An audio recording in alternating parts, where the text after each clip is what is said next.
Bonjour à toutes et à tous, 11h01, un poil en retard, juste une petite minute, mais ça laisse un peu de temps à tout le monde pour venir. Est-ce que vous m'entendez bien tous? Si Réna qui est en train de taper ou ceux qui sont déjà là peuvent nous dire si c'est bon côté son, c'est super. On va démarrer dans quelques minutes, le temps de laisser arriver les personnes qui sont un petit peu en retard.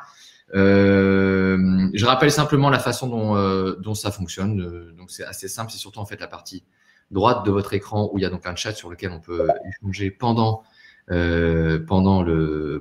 l'événement. Et puis il y a un onglet questions qui est vraiment important à respecter. Quand vous avez une question à poser, n'hésitez pas à vraiment la mettre dans l'onglet questions parce que on peut voter pour les questions sur lesquelles vous avez envie que nous répondions en priorité. Et ce qui fait qu'on peut donc avoir une idée de ce par quoi on commence dans le cadre de vos questionnements tout au long de cette présentation. Il y a aussi un onglet sondage, donc peut-être qu'on vous poussera quelques questions sur lesquelles vous pouvez répondre pendant l'événement aussi. Voilà, j'en profite pour rappeler qu'on fait des webinaires assez régulièrement sur des sujets assez variés. C'est toujours autour du marketing mobile, évidemment, puisque c'est notre spécialité. Et donc aujourd'hui, vous ne vous trompez pas, c'est bien sur le marketing mobile, le wallet en particulier dans le domaine de l'assurance, en quoi il change beaucoup de choses sur la relation client, sur la dématérialisation de la carte de tiers payant en particulier dont on va parler aujourd'hui, comment ça marche.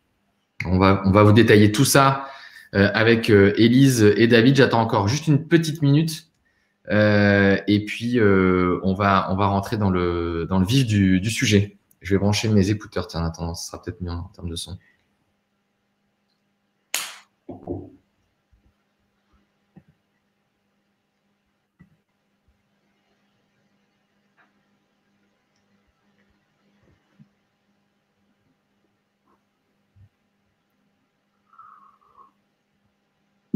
Allez, 11h03, vous m'entendez toujours tous bien, j'espère. On va commencer. Donc, le sujet, comme je le disais tout à l'heure, est bien celui en prenant exemple, et c'est génial d'avoir Élise aujourd'hui avec nous, d'April. Comment donc April et pourquoi April mise sur le wallet pour dématérialiser sa carte de tiers payant. On va commencer par le tour de table traditionnel, évidemment, et puis honneur aux dames. Élise, est-ce que tu peux te présenter rapidement pour que tout le monde sache un peu ce que tu fais? Ça marche. Alors bonjour à tous, donc je me présente Élise Candoto-Carniel, je suis chef de projet marketing expérience client, donc au sein d'April Santé Prévoyance, qui est une filiale du groupe April. C'est principalement des assurances de personnes, donc assurance emprunteur, prévoyance et santé. J'ai rejoint le groupe April il y a bientôt 4 ans.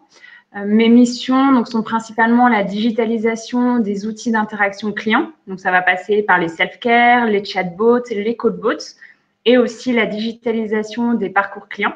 Donc, ce qui m'a directement emmené au projet qu'on a le plaisir de vous présenter. Donc, en tout cas, moi, j'ai le plaisir de vous présenter avec Axel et David, donc qui concerne la digitalisation de la carte de tiers payant.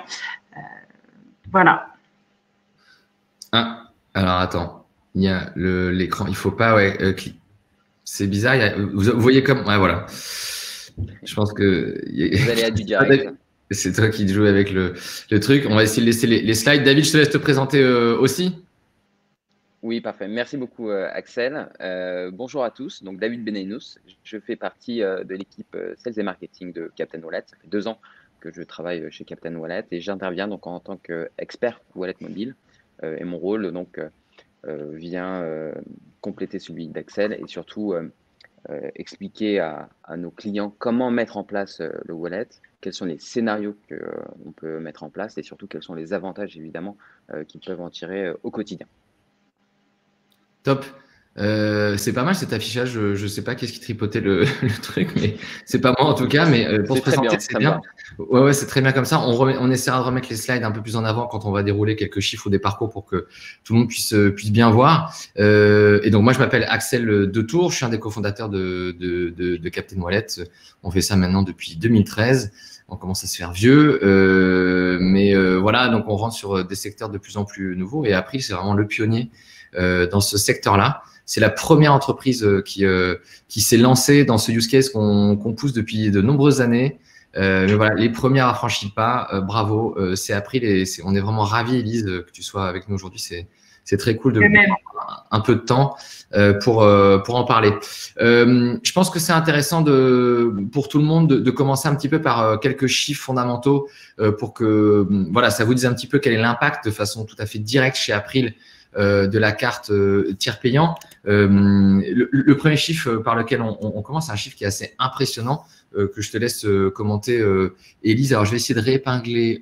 Voilà, il y a un gestionnaire de slide, un ghost qui est là, mais qui fait ça très bien. Donc voilà, je te laisse commenter ce premier chiffre.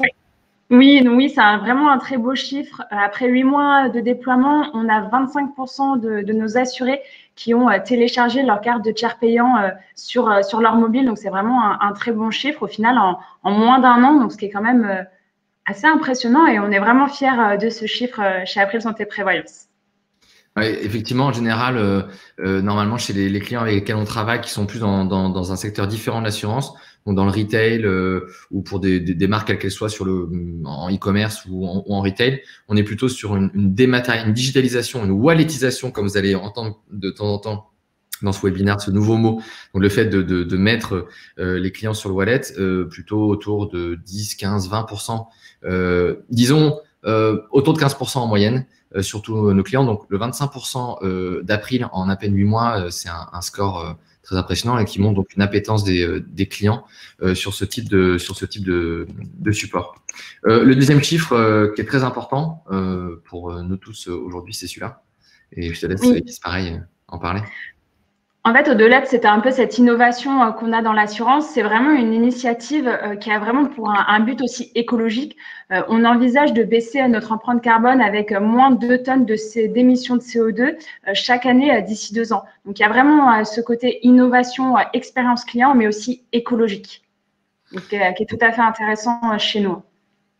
Ça, c'est un aspect évidemment qu'on pousse énormément chez nos clients, qui a été au cœur de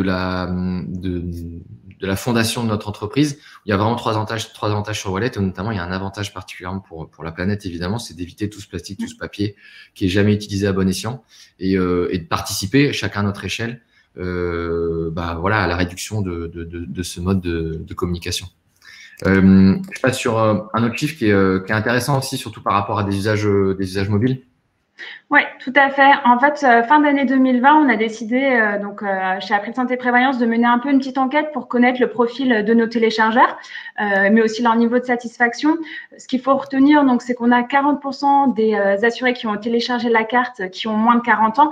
Donc voilà, on est dans une logique puisque c'est un service qui est très digital, donc on touche une population plus jeune. Du coup, je fais quand même le lien avec le deuxième chiffre qui est là au final. On touche une population qui est plus large, puisqu'on a 38% de nos téléchargeurs qui ont 50 à 70 ans. Donc, au final, on a réussi, donc, avec un argument un peu sans contact, vraiment un avantage client, expérience client, pour toucher une population plus large. Et le sans contact, c'était vraiment un peu l'argument qu'on a pu mettre en avant, surtout en cette période un peu spéciale de pandémie. Carrément, ça, c'est cette pattern par rapport aux âges. Donc, la capacité que le wallet a embarqué en fait des générations différentes, c'est un élément qui est extrêmement important. C'est une question qu'on nous pose souvent, notamment pour des marques qui sont exposées à une moyenne d'âge qui est plus élevée, donc de 45 à 70 ans. Et chez tous nos clients, et April donc ne dément pas à ça, quel que soit l'âge en fait, l'usage du wallet est tellement simple et tellement intégré en fait directement dans le mobile.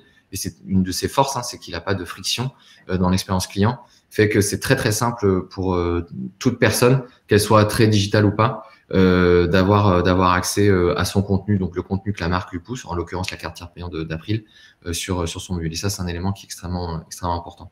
Voilà les 4 chiffres sur lesquels on voulait qui sont assez fondamentaux, sur lesquels on voulait insister avec April dès le début pour que ça puisse vous mettre un peu la puce à l'oreille, que vous compreniez un peu comment on arrive à ça. Ce que je vais faire d'abord, c'est que je vais prendre quelques minutes pour bien expliquer ce que c'est que le wallet, pour être certain que tout le monde soit bien au même niveau de compréhension de ce canal, de cette solution. Et puis après, on va vraiment rentrer dans le use case April. Comment ils sont allés vers le wallet, comment ils ont commencé, quels sont les parcours aujourd'hui avec des captures d'écran très nettes qui vont vous détailler tous les parcours en compagnie donc d'Élise et de David.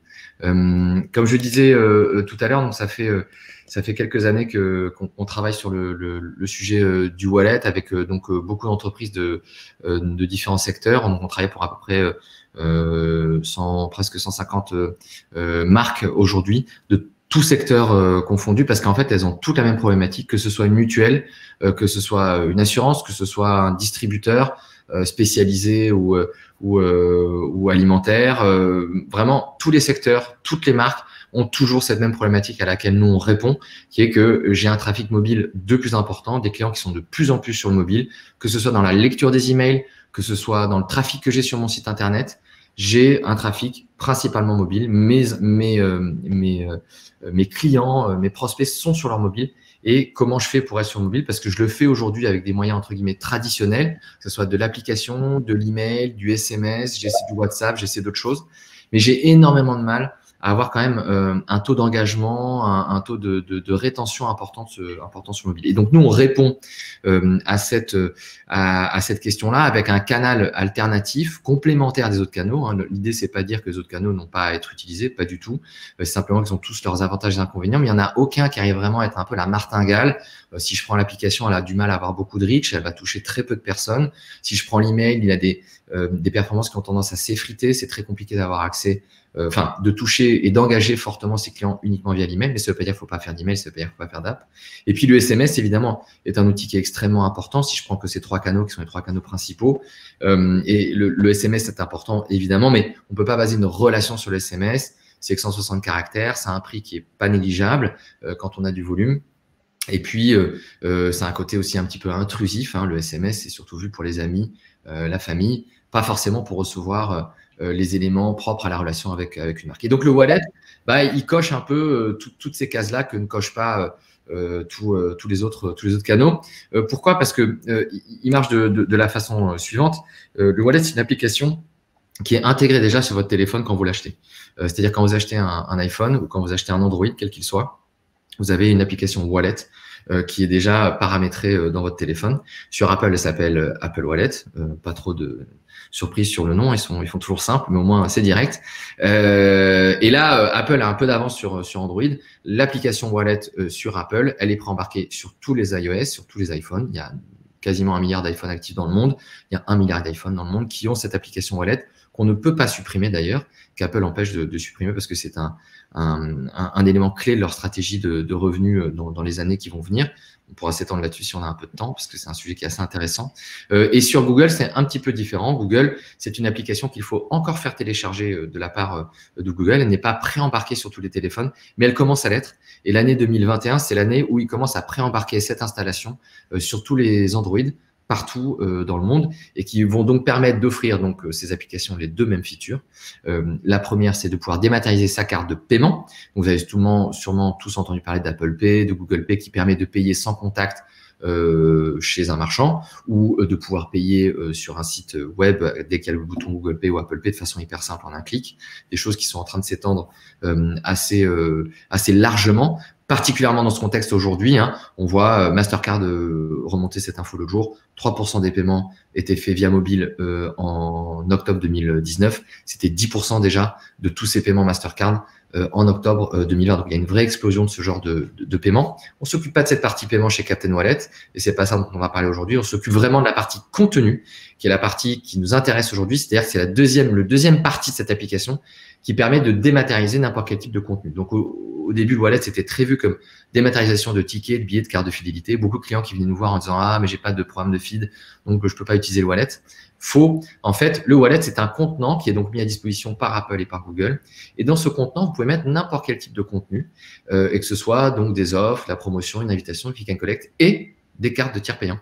Et c'est comme ça que nous sommes venus à penser à ce use case-là, à se dire pourquoi pas sauvegarder une carte de tiers payant dans le wallet. L'intérêt, c'est que la sauvegarde avec le wallet se fait en seulement 2 clics. On va vous montrer les parcours. Il n'y a pas d'application à télécharger, donc il y a une friction beaucoup moins importante côté client. C'est très seamless, comme on aime bien dire dans le marketing d'aujourd'hui. Donc pour être cool, je dis seamless. Donc sans contrainte, on va dire, sans friction. On a ce première étape qui est très importante. Je peux faire ajouter ma carte de tiers payant très simplement. Et une fois que je suis dans le wallet, c'est-à-dire que moi, en tant que marque, un de mes clients a sauvegardé la carte dans le wallet. En fait, chaque pass, ça s'appelle un pass, au sens générique du terme, chaque pass, il est unique, il est personnalisable, donc je peux avoir mes propres données personnelles dessus.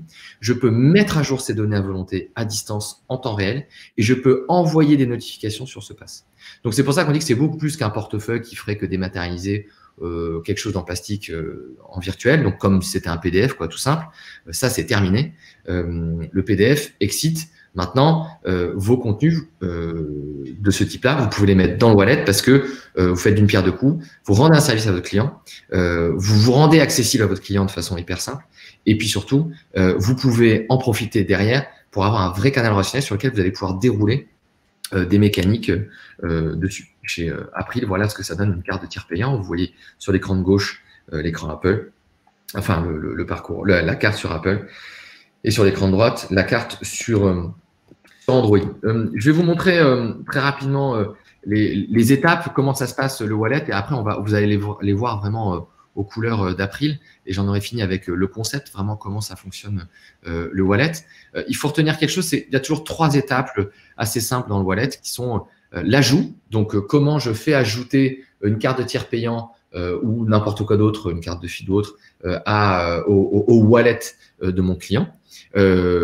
La possibilité donc de notifier cette carte une fois qu'elle a été ajoutée, et la possibilité de recibler, c'est-à-dire de changer le contenu à volonté sur ce support. Donc la première partie qui est l'ajout, ça peut se faire depuis n'importe quel point de contact. Ok, ça peut se faire depuis un point de vente physique, un site internet, les réseaux sociaux, mais aussi évidemment de façon hyper simple, SMS, display, app, emailing. Pourquoi ça peut se faire depuis tous ces points de contact?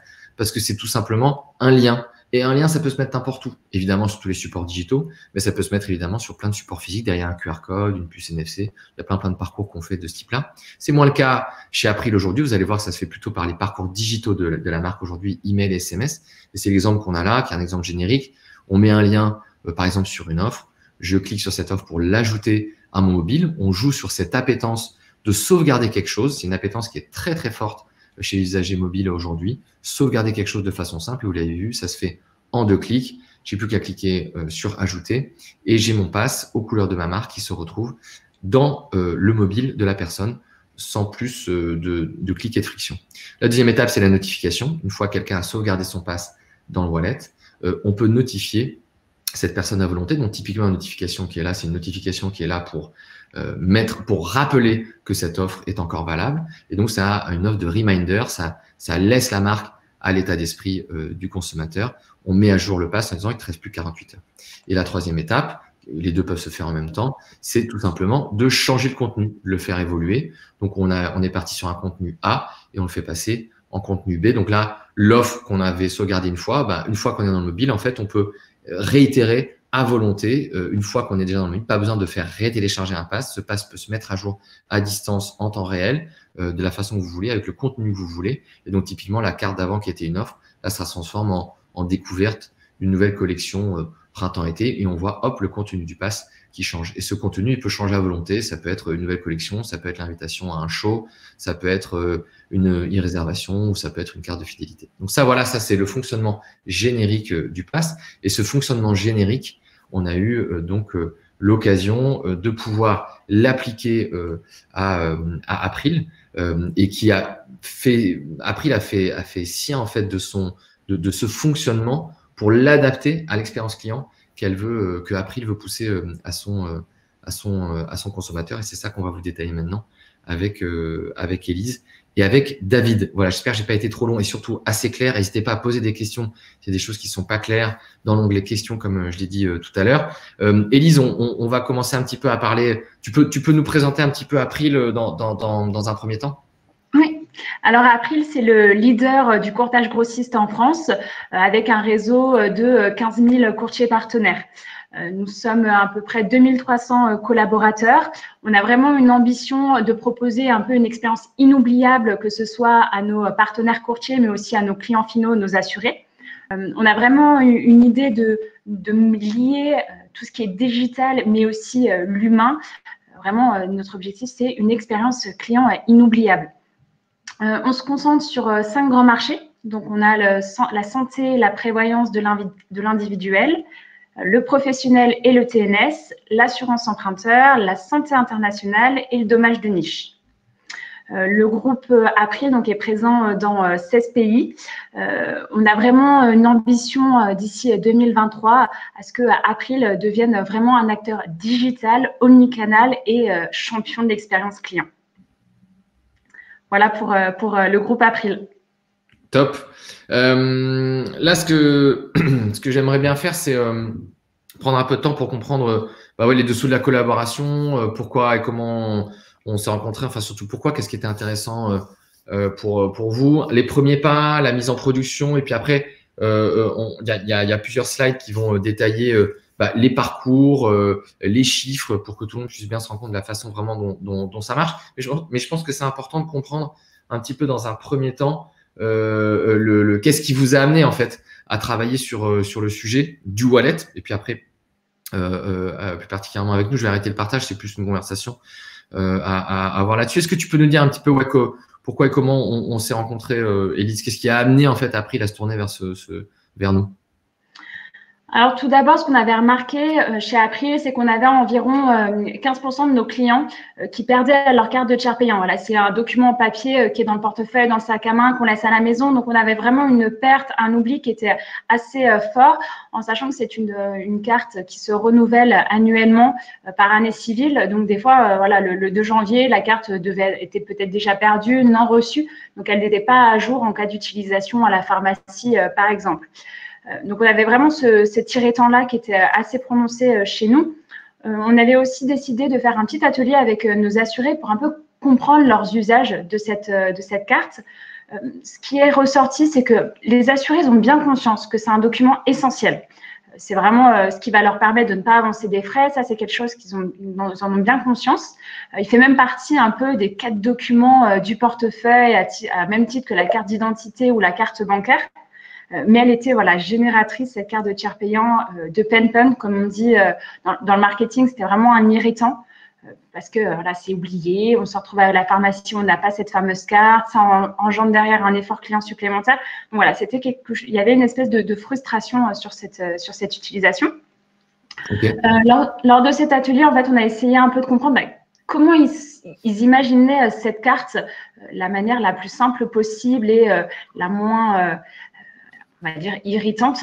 Ce qui nous expliquait, c'est que eux, en fait, avaient l'habitude de prendre en photo cette carte parce qu'ils savaient que leur téléphone mobile, il allait forcément être dans leur sac à main. Il y a un chiffre du baromètre du numérique qui dit que 82% des Français utilisent dans la vie de tous les jours, quotidiennement, leur téléphone portable. Donc, en fait, il y avait vraiment un lien entre l'utilisation du téléphone et cette carte de tiers payant. Donc, une photo. Et puis, en plus, on a vraiment ce côté… ce qui était un peu avantageux sur le mobile, c'est que tout est mis à jour maintenant. Tout est automatique, tout est instantané. Donc, il y avait vraiment ce lien entre l'usage du client, son besoin et ce qu'on pouvait réellement en faire. Donc, en fait, c'est pour ça que dans le cadre de notre hub digital Aprilix d'April, donc qui est vraiment dédié à l'expérience client, on s'est rapproché de Captain Wallet, donc de vous, puisque on savait que vous étiez un peu les pionniers sur tout ce qui était wallet, mobile, pour essayer en fait de comprendre les solutions que vous pouviez nous proposer pour vraiment avoir le lien entre le mobile, les attentes de notre client, la dématérialisation, etc. On avait vraiment en fait cette ambition d'avoir ce côté irritant, mais maintenant il faut en faire une expérience client unique. Il ne faut pas s'arrêter à c'est quelque chose de frustrant pour nous assurer. Et c'était quoi ou c'est quoi aujourd'hui, ou c'était avant dans la réflexion, votre position un petit peu par rapport à l'app? Nous, tu vois, c'est un truc qu'on a eu pendant très longtemps. quand on a commencé à lancer la boîte en 2013, donc on était déjà vraiment convaincus du fait qu'il fallait des canaux complémentaires à l'application. Tout le marché était très focus application. Donc pendant quand même 3-4 ans, on a bien ramé pour convaincre et dire tu pourras pas passer tous tes messages et toute ta connexion avec l'application. Les utilisateurs, ils vont pas avoir une application par marque avec lesquelles ils interagissent, c'est pas possible. Donc il va falloir des applis qui vont agréger un peu l'audience, dont Wallet. C'est ce qui est en train de se passer sur le marché aujourd'hui, mais c'était pas du tout mature il y a encore 2-3 ans. Vous avez eu une application, c'est quoi votre approche par rapport à ça?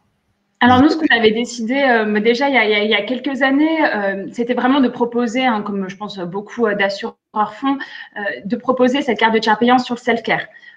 Voilà. Mais derrière, en fait, ce qui était un peu contraignant, c'est que il doit forcément avoir une connexion pour de la sécurité, etc. Donc, en fait, on renforçait cet effort-là. Nous, notre idée, c'était la manière en plus dont les assurés nous expliquaient ça, c'était j'ai juste envie d'appuyer sur un bouton et avoir ma carte. Et il y avait vraiment le côté mobile qui ressortait. Nous, c'est vrai qu'on avait connaissance du wallet par les billets de train, les billets d'avion, les cartes de fidélité.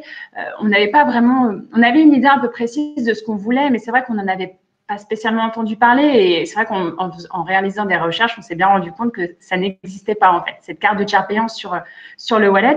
Et c'est là, en fait, où vous avez su nous rassurer en nous disant mais c'est quelque chose qui est tout à fait possible de faire.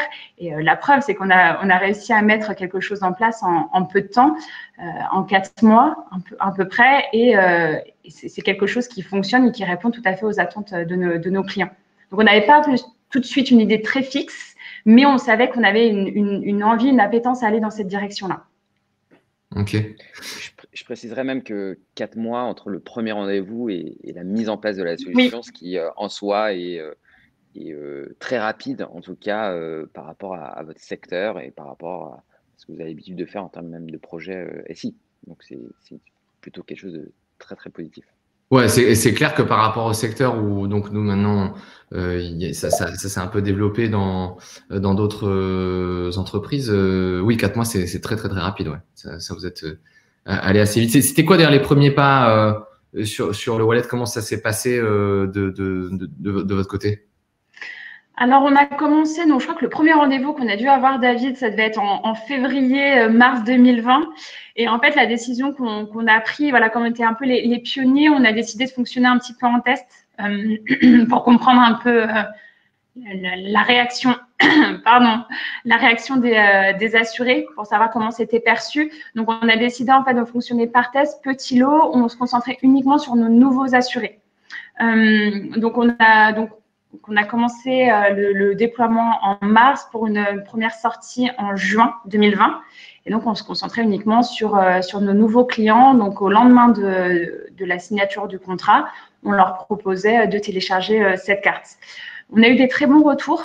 Donc, d'un point de vue technique, marketing, communication, le retour de nos assurés était vraiment bon dans l'ensemble. On a eu un très, très bon accompagnement de votre part. Sur la partie technique, les optimisations, vraiment, on a fonctionné en méthode agile et je pense que c'est ce qui a fait aussi la réussite du projet. Et donc, c'est pour ça qu'on a décidé, donc fin d'année dernière, donc fin 2020, de déployer à l'intégralité de notre portefeuille. Et comme pour la phase de test, on a eu des bons retours, que ce soit technique, marketing. Ouais, j'insiste vraiment là-dessus. Et au final, tout s'est réalisé en l'espace d'1 an, mais ça a vraiment consolidé. Tout s'est consolidé sur la phase de test qui nous a dit là, allons-y. Ouais, la phase de déploiement a été conforme à la phase de test, quoi. Ça a été exact, c'est ça. Ok. Et du coup, les premières, la mise en production de l'outil, ça a été, il y a une complexité particulière de votre côté. C'était quoi les enjeux, le challenge? Il y avait quelque chose là-dessus qui posait question? Alors, la carte de tiers payant, il faut qu'elle soit disponible dès que le contrat prend effet. Donc, il fallait vraiment que la partie technique pour proposer cette carte puisse se coller un peu à nos impératifs cœur de métier dans l'assurance. Donc, là-dessus, on a vraiment bien su s'adapter, c'est-à-dire que soit par SMS, soit par un email, le client peut recevoir son lien de téléchargement. Si on dispose d'un numéro de téléphone, on va lui envoyer un SMS. Donc, en plus, on se cale encore vraiment plus davantage sur la demande métier de notre assuré, où il veut vraiment avoir le mobile comme principal canal. Et donc, si on n'a pas, ce qui n'empêche pas que si on n'a pas de numéro de téléphone, on envoie un email, ce qui ne va pas perturber l'installation de la carte. Ouais. Donc ça, c'est vraiment nos deux canaux pour permettre le téléchargement de la carte. Ce qui est pratique aussi, donc, c'est qu'on avait donc ce côté mise à jour qui posait problème. Avec la carte de tiers payant, que ça soit une modification du contrat ou une année civile, ça se fait automatiquement. Le client n'a rien à faire. Le 1er janvier, la carte, elle va automatiquement passer sur la nouvelle année civile. Et vous, plus de courrier envoyé, pas de papier, pas de plastique, tout ça terminé, quoi. Dans l'idée, c'est ça. C'est vraiment, c'est un avantage pour le client puisqu'il n'a rien à faire, il n'a rien à demander, il n'a pas à aller à sa boîte aux lettres récupérer sa carte, il l'a sur son téléphone. Donc, il va à la pharmacie le 2 janvier, sa carte, elle est déjà mise à jour. Il fait une demande de modification, par exemple, le client va assurer son enfant, fait la modification, instantanément, elle est faite après dans le wallet. Donc, c'est vraiment ça, c'est le gros côté positif. On a vraiment ce côté innovant et on s'adapte au quotidien de nos assurés. Parfait. C'est ça qu'on va détailler dans les slides d'après. Je pense que c'est ça aussi qui intéresse pas mal de monde, c'est de voir vraiment concrètement comment ça se passe. Je vais rafficher du coup quelques slides, comme on dit, pour que vous puissiez vraiment voir la façon dont ça s'affiche. Le premier, on va commencer par le commencement, c'est-à-dire comment on ajoute une carte. Donc là, il y a 2 slides qui se ressemblent beaucoup, qui sont vous allez voir, donc les deux mêmes, il y en a une qui passe par l'email et l'autre par le SMS. Là-dessus, David, je sais que tu as beaucoup travaillé dessus forcément avec Élise et les équipes. Élise aussi, si vous pouvez un peu commenter la façon dont ça se passe vraiment très concrètement, ce serait super. Bien sûr. Est-ce que tu peux éventuellement mettre en plein écran, histoire que peut-être on puisse mieux voir sur le contenu. Mieux là? Oui, c'est mieux. Ici, alors on est sur un exemple d'email. En effet, comme Élise l'a expliqué, 2 canaux de communication utilisés principalement, l'email et le SMS. Donc là, c'est un exemple d'email. Évidemment, il y a eu beaucoup d'échanges entre nous pour savoir quel UX, entre guillemets, mettre en place, quel wording utiliser. C'est très important parce que, comme tu l'as mentionné, Axel, on n'utilise jamais le mot wallet. C'est très rare qu'on utilise le mot wallet. On parle toujours de contenu à ajouter à son mobile, à enregistrer sur son téléphone. C'est ce qui fait aussi qu'il n'y a pas de pattern au niveau de l'âge. Donc ça, c'est très important. Et on voit d'ailleurs des vrais points de différenciation en termes de performance quand on utilise le mot wallet ou pas. Donc là, ici, le call to action, le bouton disait enregistrer sur le téléphone. Et puis, bien sûr, il y avait un petit texte explicatif des avantages, des bénéfices. Voilà. Donc ça, c'est l'email type qui est envoyé et qui propose derrière un parcours relativement simple. Donc, on est sur un parcours iOS, je précise ici. Donc, une fois que vous cliquez, bien sûr, sur ce call to action, dans cet email, vous avez tout de suite la carte qui apparaît. Et puis, vous avez un deuxième clic qu'on ne voit pas à l'écran, mais qui est nécessaire, qui vous permet d'ajouter. Donc, voilà, intégrer un contenu à son wallet, c'est 2 clics. Ça permet d'avoir un tunnel de conversion qui est relativement simple, 2 clics, mais qui permet aussi d'éviter ce qu'on appelle un peu le clic d'ascenseur. Est-ce que finalement les gens ont bien compris ce qu'ils faisaient ou pas? Oui, ils le font, parce que quand on clique 2 fois, en général, on ne se trompe pas sur le contenu.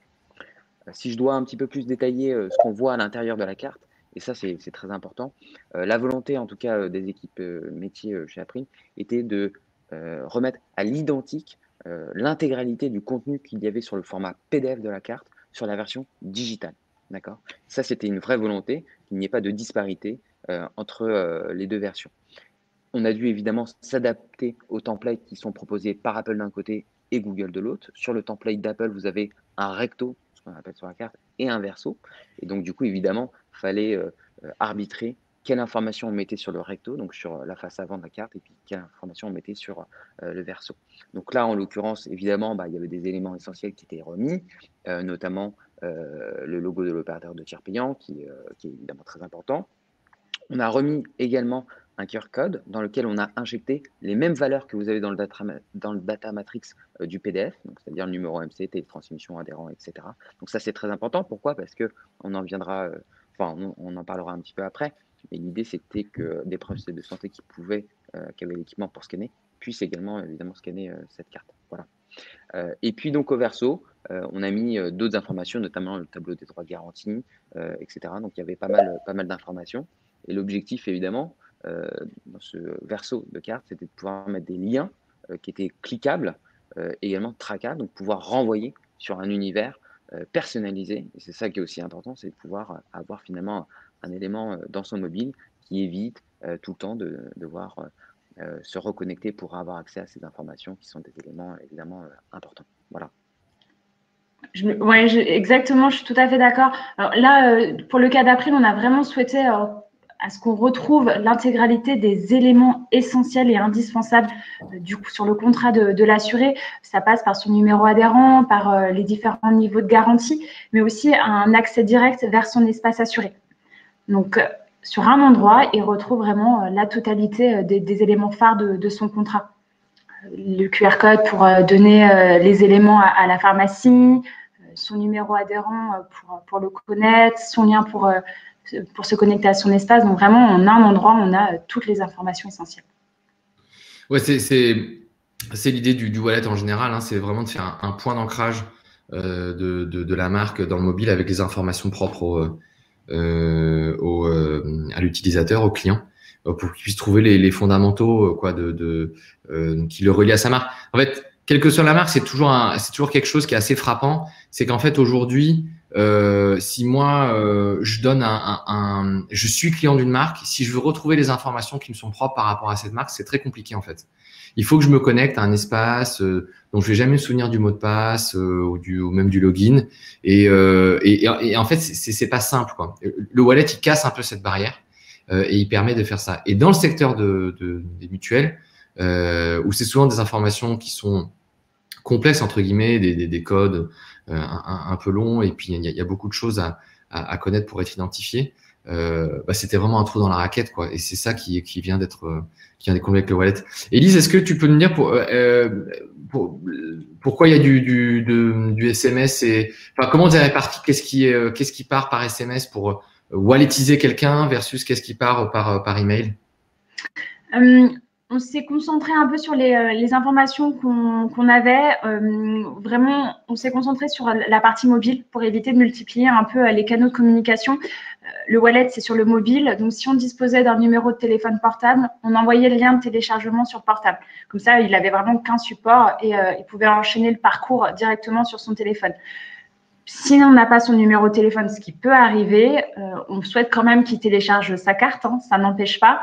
Donc, on envoie un email, si on dispose de son adresse email. Donc, numéro de téléphone, il aura un SMS. On n'a pas de numéro de téléphone, mais on a un email. On lui envoie un email de téléchargement. Ok, très clair.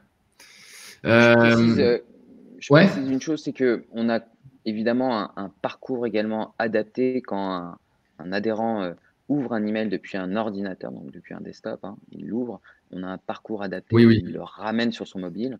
Donc, il faut voir ça aussi en compte, c'est-à-dire que même si vous envoyez un email et que vous avez 30% de taux d'ouverture sur le desktop, donc sur l'ordinateur, ces gens-là vont quand même pouvoir enregistrer leur carte sur leur mobile de manière très simple via un QR code qui aujourd'hui, en plus en termes d'usage, est encore plus démocratisé avec la crise actuelle que l'on connaît. C'est clair. Ouais, c'est ça, tout était l'avantage en fait. On pouvait vraiment combiner deux canaux de communication. Il n'y avait pas que le SMS aussi. Ouais. Alors là, c'est intéressant puisqu'on voit donc un tout à fait. Ça, je voulais différent Android. Ouais, exactement. Donc petite différence entre Android et Apple, c'est que sur Android, du coup, le format n'a qu'un recto et ce recto est pour le coup scrollable. Donc, on retrouve finalement ce deux niveaux d'information qu'on a sur Apple, mais on n'a pas entre guillemets à cliquer pour aller au verse de la carte. On a juste qu'à scroller. Donc, c'est un usage qui est un peu plus familier pour l'utilisateur sur le mobile. On a l'habitude de scroller. Donc voilà, on retrouve exactement pour le coup les mêmes informations, les mêmes liens d'accès, etc. Donc l'expérience client est similaire, en tout cas entre iOS et Android. Il n'y a pas de déperdition, ça c'est un point très important. C'est pour ça que aussi la solution est intéressante à mettre en place. Intéressant les verbatims sur la droite, Élise. Oui, tout à fait. Justement, c'est lié à l'étude qu'on avait menée pour connaître la satisfaction de nos clients liée à cette carte wallet. Et les résultats étaient bons. Cette carte, elle est très bien perçue par nos assurés, que ce soit en termes de téléchargement, que ce soit justement le côté pratique. On a voulu répondre avec le toujours sur soi, dans mon téléphone, qui est dans mon sac à main. Donc, c'est quelque chose qui est bien ressorti et évidemment, on retrouve un peu le côté sans contact pour les professionnels de santé. Donc, on a vraiment retrouvé les avantages qu'on souhaitait proposer à nos clients. Ils les ont bien perçus et ils savent nous le dire, ce qui est très important et ce qui nous rassure aussi sur notre stratégie. C'est intéressant que vous ayez fait un quali parce que là, on a vraiment une étude qualitative auprès de vos clients parce que c'est vraiment intéressant d'avoir ces verbatim qui confirment pas mal de tendances. Tu parlais sans contact auprès des professionnels de santé. Il y a une question à ce sujet-là, comment c'est accueilli notamment par les pharmaciens. On va y répondre dans les slides qui suivent. Avant ça, je pense que c'est important d'appuyer sur cette autre partie, David. Cet autre aspect du wallet, il y a la première étape qu'on vient de voir, hyper simple à dématérialiser, ça apporte vraiment un service au client. Là, vraiment, on a parlé de l'avantage client qui est évident, mais il y a un avantage pour la marque, des avantages pour la marque qui sont fondamentaux. Évidemment, Élise l'a mentionné, l'économie de l'envoi du papier systématique, l'aspect écologique, bien sûr, il y a cette décision, le bénéfice d'avoir également toujours les droits à jour et d'éviter le risque de fraude. C'est vrai qu'entre une version papier qui peut, entre guillemets, avoir un délai entre je suis adhérent et puis je ne suis plus adhérent, et donc du coup, potentiellement des risques des fraudes. C'est vrai que sur la version digitale, le contrat est coupé, les droits sont coupés dans la même journée et la carte, évidemment, est coupée également dans la même journée.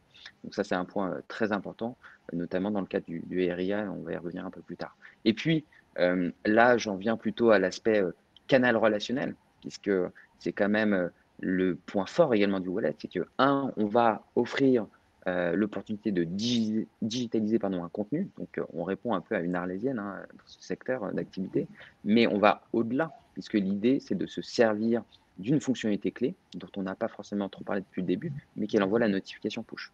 Cette fonctionnalité est clé parce que c'est ce qui vous permet aujourd'hui de vous ouvrir un canal relationnel sur le mobile, et ces notifications push vont pouvoir du coup servir différents intérêts. Évidemment, informer l'assuré sur du service, sur des remboursements par exemple, mais elle va pouvoir également servir à la marque pour construire une relation de proximité et surtout lui parler de son actualité et aussi des autres services qu'elle propose, puisque on sait que quand on a une carte de tiers payant et que potentiellement on propose des services liés à la prévoyance, ça peut être des services qui peuvent intéresser évidemment ces personnes-là. Donc c'est intéressant d'avoir aussi également comme point d'ancrage pour se dire c'est un relais sur ma communication au quotidien, et ça vient justement un petit peu ouvrir et apporter un reach, comme on dit, mobile important dans une stratégie marketing. Ça, c'est un côté April, Élise. Moi, je me questionnais un petit peu sur la façon dont c'est priorisé dans l'attente du wallet. Est-ce que c'est vraiment un aspect qui est fondamental pour vous, ou c'est cherry on the cake, comme on dit? Non, c'était quelque chose qui était assez important. Je pense qu'on le vit tous aussi dans notre vie de tous les jours. On aime bien tout ce qui est instantané. Si on pouvait avoir quelque chose tout de suite, on le ferait. Là, c'est un peu la même idée. Un client qui va faire une demande de modification de son contrat, il veut savoir si ça a été fait tout de suite, sa demande a au moins été prise en compte. Et c'est typiquement ce que proposent les notifications. On fait une modification du contrat, on va l'alerter. Sa carte est installée, on va l'alerter. Pareil, sur des demandes de remboursement, il n'a rien à faire. C'est une notification, une information que le client va avoir en soulevant son téléphone, en regardant qu'est-ce qui se passe sur son téléphone. C'est vraiment, tout est relié à un canal de communication et le client retrouve la totalité des informations. On va vers lui, et non, ce n'est pas lui qui doit faire un effort client pour avoir l'information dont il a besoin. C'est nous qui le réalisons. Vous faites du push marketing. Exactement. C'est ça. Et c'est quelque chose qui est fortement apprécié dans le monde de l'assurance et j'imagine aussi dans d'autres secteurs. Mais là, voilà, c'était vraiment aussi un besoin client et typiquement, ces notifications, ils répondent vraiment très bien. Ça simplifie la vie de nos clients. Il y a un autre aspect, donc j'y viens, dont on parlait, il y a une question là-dessus. Je peux plus voir la question parce que je suis en plein écran, mais donc je reviendrai dessus à la fin quand on aura 10 minutes. Mais il y a cette partie interaction avec les professionnels de santé, comment c'est accepté et reconnu. Donc c'est des questions qu'on a eues. Là-dessus, David ou Élise, je pense qu'il y avait pas mal de choses à dire. Déjà, cette stat 4 titulaires sur 5 utilisent facilement leur carte de tiers payant auprès de leurs professionnels de santé. Donc ça répond à la question. Maintenant, comment ça se passe? Je pense que c'est intéressant d'avoir le détail là-dessus. Oui, tout à fait. Je me souviens qu'au début de nos échanges avec April, la question évidemment de la reconnaissance auprès des professionnels de santé était centrale. Mais la conclusion au démarrage, c'était de dire il y a une multitude d'usages. Il y en a qui ont une carte papier, il y en a qui ont un PDF, il y en a parfois qui utilisent même une application.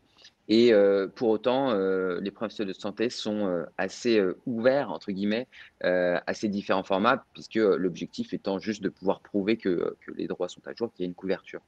Et dans cette optique-là, on a, nous, apporté une réponse très claire. L'idée, c'était de se dire que cette carte format digital, wallet, pouvait être partagée avec un professionnel de santé. Alors, la première chose, j'ai parlé du QR code. L'idée, c'était de se dire que les professionnels de santé qui pouvaient scanner évidemment la carte, qui étaient équipés pour scanner la carte, devaient retrouver cette même facilité. Donc, c'est pour ça qu'on a répondu à cet usage. Malheureusement, on sait aussi qu'aujourd'hui, il y a à peu près seulement 10% de ces professionnels de santé qui sont équipés. Donc, qu'est-ce qui se passe pour les 90% restants?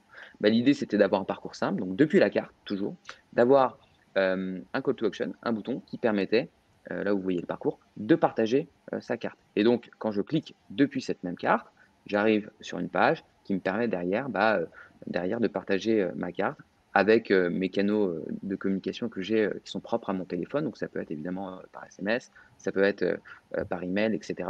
Avec un texte évidemment déjà pré-rempli. Et là, vous le voyez dans le dernier écran, le lien de partage qui va être envoyé à travers le SMS ici.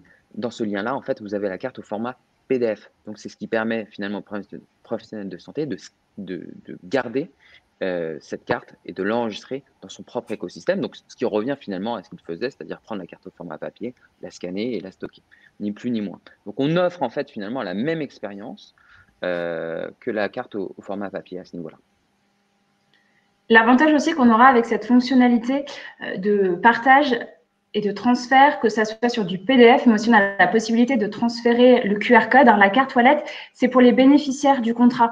C'est vrai qu'on envoie cette carte de tiers payant à l'assuré principal et généralement, on se retrouve à des problématiques de nos assurés qui nous disent j'aimerais bien en avoir une autre pour mon mari, pour mes enfants, etc. En fait, l'assuré peut très bien envoyer cette carte de tiers payant, ce PDF, à l'ensemble des bénéficiaires de son contrat. Donc, ça fonctionne aussi pour les professionnels de santé et pour l'entourage de l'assuré. Donc, il y a tout un avantage. Cette partie, je précise, cette partie partage, en fait, elle est administrable en fonction des besoins de chaque marque. Hein. Donc, il y en a chez qui on peut l'activer, d'autres chez qui on peut aussi les désactiver en fonction de vos besoins. Mais l'intérêt de tout ça, c'est de montrer que la carte elle est accessible au moins autant qu'elle ne l'était avant, avec tous les avantages qu'on vient de citer en amont sur le fait que la mise à jour, les notifications, etc. On ne va pas revenir sur tous les aspects, je pense que vous l'avez compris, qui étaient intéressants par rapport à ça. Il y a une problématique autour du RIA, David et Élise. Tout à fait. Il y a 9 assurés sur 10 qui recommandent ce service, ça c'est une super stat aussi.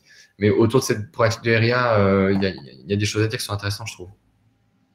Évidemment, le RIA a ouvert, si je puis dire, le marché au niveau de la complémentaire santé et donc, quelque part aussi a obligé les acteurs à peut-être remettre encore plus le client au centre de leur stratégie marketing. Donc, ça veut dire quoi? Ça veut dire concrètement proposer une expérience cliente innovante et simple en termes d'usage, donc une dématérialisation, évidemment. Et puis, surtout, avoir la possibilité de, derrière, pouvoir couper, en effet, et d'avoir finalement les droits à jour en temps réel. Et ça, c'est hyper important parce que les cas de fraude, en tout cas, pour avoir discuté avec notamment April, mais avec aussi d'autres acteurs, les fraudes sont quand même assez régulières. Et c'est vrai que c'était un vrai enjeu pour eux. Donc, c'est pour ceux qui, enfin, je le rappelle, hein, le RIA, c'est la résiliation infra-annuelle, c'est-à-dire qu'en gros, vous pouvez résilier votre contrat, c'est-à-dire que je peux souscrire en janvier et après, en mars, arrêter mon contrat. Donc, c'est vrai que en fait, ça demande une réactivité importante de la part de l'assureur. Et c'est vrai, c'est ce qu'on vient lui offrir, hein, c'est ce temps réel. Et ça, c'est très important. Au-delà de ce temps réel, on lui apporte du service et la notification push envoyée, hein, des exemples, on en reparlait, mais ici vous le voyez à l'écran. Des notifications push pour les mises à jour de contrat, des notifications push pour informer d'un remboursement, et puis des notifications push évidemment aussi pour bien sûr parler de d'autres sujets. Voilà, l'idée c'est tout simplement de proposer un service, j'en dirais à 360, hein, qui va être aussi bien bénéfique pour évidemment le client, mais également bien sûr pour les assureurs. C'est exactement ça. Tu as tout bien résumé, David. Il résume trop bien et trop vite. Tu m'as dit, il reste 10 minutes, on va peut-être avoir des questions. Oui, exactement. Le dernier point, je pense qui est important, c'est voilà, à la vue de tous ces éléments sur Wallet qui permettent de faire évoluer un contenu en fait, hein, propre à April. Du coup, comme l'expérience est concluante, on commence à développer d'autres usages chez April. Ça, je peux te laisser en parler, Élise. Peut-être c'est toi qui connais mieux que nous encore tout ça. Oui, tout à fait. Ce qu'on peut aussi rajouter sur la partie carte de tiers payant, c'est que toute cette innovation, ce travail qui a été fourni, nous a permis d'être récompensés puisqu'on a reçu le trophée d'or dans la catégorie innovation service lors des trophées de l'assurance l'année dernière. Donc, je pense qu'on peut vraiment être fiers de notre travail sur cette année écoulée. Cette initiative, du coup, qui s'est faite chez April Santé Prévoyance, donc avec la digitalisation de cette carte sur le wallet, ça a été aussi dupliqué dans d'autres filiales, avec notamment la dématérialisation de l'attestation, donc la carte verte, et également l'attestation RCD. Et on est donc pareil sur des très bons taux de téléchargement puisqu'on est en moyenne entre à 25% de taux de téléchargement. On a également digitalisé la carte assurée pour notre assurance santé internationale, donc pour nos expatriés, PVTistes, étudiants, etc. Où là également, on a un très bon taux de téléchargement puisque sur les jeunes, on a une moyenne de 30% de taux de téléchargement.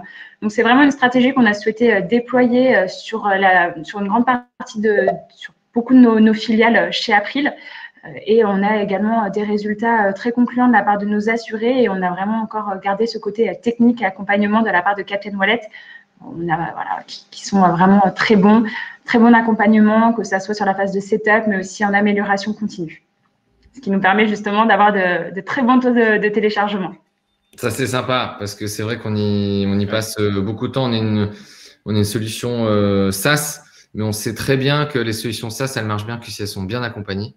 Et donc, du coup, on y consacre beaucoup de temps, d'investissement et d'énergie. Donc, ça, c'est sympa, c'est cool que tu le souligne, Élise. C'est ce qui fait, je pense, notre valeur beaucoup au-delà du produit pur sur le marché. Je vais répondre à une ou deux questions qui ont déjà été répondues traitées par Rénal, mais on a parlé, Coralie qui pose la question sur l'appétence des pharmacies à accepter les cartes dématérialisées. Donc ça, on en a parlé sur la slide de tout à l'heure qui montrait un petit peu le parcours, pas de frein particulier, si je dois résumer, Élise ou David. Non, on n'a pas de frein. On avait aussi un peu testé l'acceptation, on va dire, des professionnels de santé sur cette carte wallet, qui était assez bien acceptée. Et on commence un peu à sentir qu'on on va à la rencontre de ces professionnels de santé qui commencent à être de plus en plus ouverts à installer ce principe de QR code. Il y a vraiment un enthousiasme derrière de leur côté pour développer encore plus ce canal de cartes TP dématérialisées. Une autre question de Coralie, toujours qui est intéressante. En cas de contrôle par la police ou la gendarmerie pour la carte verte, la carte dématérialisée a la même valeur juridique que la carte papier ou pas? Je vais prendre la réponse. En fait, donc, on ne peut pas s'affranchir de la vignette que vous avez sur votre pare-brise. Donc ça, c'est un point très important. Donc, il faut qu'elle soit présente. Mais par contre, la vignette, c'est qu'un petit résumé, évidemment, de la carte verte. Donc, l'objectif, c'est d'apporter une réponse sur l'autre partie. Et puis, l'objectif aussi, hein, c'était de se servir de cette carte-là comme un canal relationnel, puisqu'on sait que souvent, quand on sort cette carte, c'est que soit il y a un contrôle, soit parfois on peut avoir un sinistre. Donc l'idée, c'est d'apporter un service très fort, en tout cas pour l'assuré, qu'il se sente très vite rassuré, qu'il retrouve très vite ces éléments contractuels. On en a parlé tout à l'heure, Axel, mais je crois que c'est encore plus vrai dans le cas de la carte verte. Ouais. Il y avait un autre point sur la rétention, c'est-à-dire est-ce que les gens conservent leur carte? Nous, en général, le canal wallet, c'est un canal qui a le plus fort taux de rétention du marché, puisque quand quelqu'un ajoute un pass dans son wallet, quel qu'il soit, encore une fois, une carte de fil, une offre ou n'importe quoi, on a un taux de rétention qui est 90%. C'est-à-dire sur 100 personnes qui téléchargent, il y a 90 qui conservent ce pass, quel qu'il soit. Et dans le domaine des mutuelles, de l'assurance, c'est encore plus fort. On est autour de 95%. Donc, les usagers ne suppriment pas leur pass. Le but du jeu, c'est pas d'envoyer la notification tous les jours et d'être maximaliste comme ça. C'est pas du tout le but du jeu. Le but du jeu, c'est d'abord dans le domaine du mutuel de rendre un service au client, de se rendre service en tant que mutuelle pour mettre à jour simplement un contenu qui était compliqué à mettre à jour et coûteux à mettre à jour jusque-là, et ensuite d'utiliser, de profiter de cette audience. C'est une audience sur laquelle on pourra faire éventuellement de l'upsell, du cross-sell sur des produits qu'on peut avoir. Mais on est vraiment sur une approche très servicielle au début, dont le retour sur investissement provient surtout de l'expérience client et de l'économie de l'économie de coût. Donc, il y a vraiment une rétention qui est extrêmement forte là-dessus. Et plus les gens téléchargent leur carte au format wallet, plus votre audience croît et plus ça vous fait un potentiel pour communiquer avec vos clients de façon simple, donc via de la notification, de la mise à jour de contenu, qui est extrêmement important. Et c'est cette mécanique qu'il faut comprendre et qu'il faut itérer à chaque fois pour profiter du potentiel des wallets. Écoutez, merci beaucoup à tous les deux, Élise et David, d'avoir pris le temps de commenter un petit peu cette expérience que vous avez construit tous les deux petit à petit. Je pense que c'est vraiment intéressant dans tout ce milieu des mutuelles, des assurances. Ça répond à un besoin à la fois de vous, Élise, en tant que marque, et à la fois des usagers. Donc, on est au cœur vraiment d'une demande à laquelle on répond. Donc, j'espère que ça a intéressé toutes les personnes qui ont participé à ce webinaire. On est évidemment à votre disposition pour répondre à d'autres questions plus propres à votre marque si vous avez besoin. N'hésitez pas à nous contacter. Reynald est en train d'en parler et de vous mettre les liens qu'il faut dans la partie chat. Encore merci beaucoup à tous ceux et à toutes celles qui ont assisté à ce webinaire, et évidemment et surtout à Élise et David pour votre temps. Merci à toi, Axel. Merci, Élise.